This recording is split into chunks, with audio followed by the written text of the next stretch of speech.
บายดีมื้อนี้พวกเฮาทีมงานสุดยอดสมุนไพรเจเฮิร์บได้ต้องมาเยี่ยมยามลูกค้าเนาะอยู่ที่บ้านแก่นเกาะกลางเมืองจำพรแขวงสวรรณเขตเฮาเจ้าสบายดีแม่สบายดีโดยสบายดีอันแม่ซื้อหยังเนาะซื้อบัวคำเจ้าโดยก่อนแม่สิได้มารู้จักกับสุดยอดสมุนไพรเจเฮิร์บเนี่ยแม่เป็นอีหยังมาก่อนเป็นเบาหวานแล้วก็เป็นประดงเป็นเจ็บหัวเข่า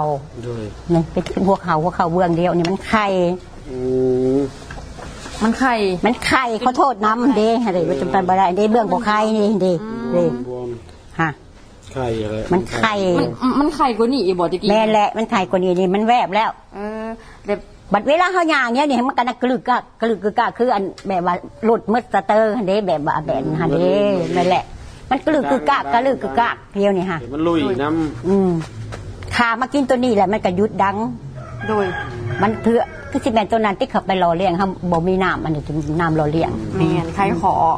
เฮาจากเสื่อมเพราะเฮาอายุเฒ่าแล้วหา60เลย60 ปีเลยนั่นแหละโดยแต่เก่านี้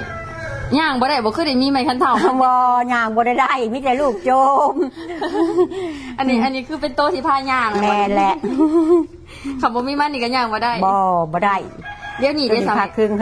ตัวนี้ก็บาดไปได้ก็ได้บาดไปบ่ได้ก็เอาไม้คอนไปน้ำหักบ่ปะแต่ว่าเฮาหายาล้มถ้าเฮาล้มเฮาเฒ่าแล้วเฮาปัญญาเป็นอัมพาตเลยแหละบ่ปะแต่เก่านี้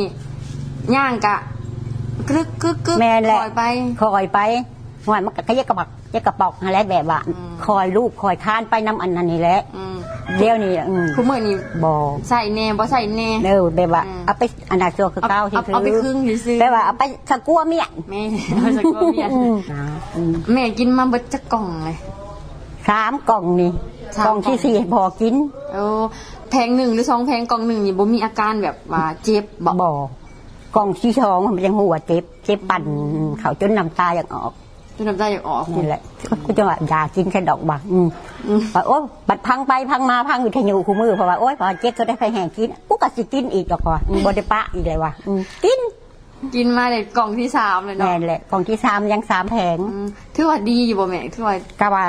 ใครน้อยโดยแล้วบัดนี้ฮะนอกจากอาการที่แบบว่าเจ็บหัวเข่าไปบ่ได้แล้วก็เบาหวานนี่แม่มีพยาธิยังอีกอยู่บ่มีเรื่องกินข้าวแซ่บนอนรับนี่เด้แม่นอนรับข้าวแซ่บนอนรับบัดนี้แล้วก็หลังจากตะกี้เห็นเขาถ่ายเบามันอาจจะเป็นสีเหลืองขอโทษน้ำเป็นสีเหลืองเลยมันนี่พวกเบาหวานเนาะมันต้องเป็นเหงียบเป็นท้องขึ้นบาดนี้เขากินแหละมันเป็นน้ำใสๆแบบน้ำธรรมดาแบบขึ้นแบบนี้แล้วมันบ่มีท้องขึ้นบาดนี้หนะสะอาดขึ้นมันก็สะอาดขึ้นแม่แหละบ่เมื่อยบ่แม่บาดเมื่อยก็เมื่อยให้เล็บ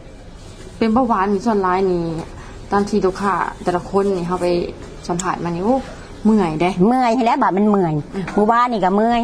มื้อนี้บ่เมื่อยเพราะว่ายากินถ้าบ่ได้ขาดยาอันดีเมื่อยนะนี่ประจำโดยคันเมื่อยก็ได้แหละกิโลแต่เก่านี่เขาบ่ได้จ้อยขึ้นนั่นนี่บ่อันยังคือว่าวคือแล้วคือแม่ว่าวเขาแล้วมันลงจากโลลง30พุ่นเลยเนาะแม่แล้ว76โลตะกี้ปกติเท่าได้เท่าเลย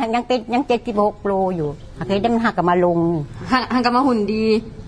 น้ำเด็กน้อยมันมาจากห้องเฮียนเหรอครับเป็นบ้าซิงอันนี้แล้วนี่เขาห่างเพิ่งยังแต่นางทมกระดูกมันหักชีคืนเลยเด็นี่มันชีคืนอีกคือเก่าเลยเด็นี่มันตื่นขึ้นมาอีกแม่เลยเขากินข้าวแซ่บนอนหลับแล้วคืนกินมาอีกเลยเด็นี่ตะกี้ให้ตายโอ้ยกลัวนี้45โลเนี่ยมัน50 ปลายโลเดี๋ยวนี้แต่กำลังขึ้นเจ้ากันย่างปกติแม่โชว์มันนี่หาได้จักเดือนก็9 เดือนนี่เลย9 เดือนนี่เอากับคำเป็นเห็นเป็นอะไรนี่ก็ดีใจแหละกินต่อไปอีกก็ให้ตุ้ยพี่คือเก่าฮะแหละแต่ว่าตุ้ยพี่ก็ให้ไปง่ายมาสะดวกโมเมนต์สิตุ้ยแล้วก็ไปย่างมาอยากได้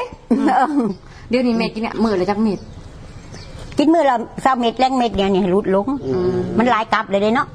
มันหลายกลับแล้วก็กิน2 เม็ดแรงเม็ดเพื่อที่บำบัดบาดดีคันซื้อมาอีกบาทเนี่ยหาสิกินเทอละเม็ดมื้อละเม็ดโถยก่อนนอนแม่แหละ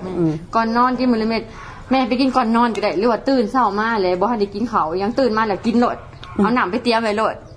คือเฮาอยากให้กินช่วงที่ท้องว่างมันบ่แพ้กระเพาะตัวนี้บ่พิษตัวนี้ค่ะเพราะเป็นแคปซูลที่นำเข้าจากอเมริกามันเป็นแคปซูลเจลาตินละลายไว้บ่แพ้กระเพาะ มันสิเฮ็ดให้ห่างกายเฮาดูดซึมเอาตัวยามาเราเลี้ยงห่างกายเฮาได้หลายกว่าคันแม่นเฮาไปกินปุ๊บแล้วกินข้าวนี่มันก็สิสิญาติห่างกายเฮามันสิเอาอาหารผมมาเราเลี้ยงหลายกว่าอันนี้ไม่คันเฒ่าขู่ใจเนาะ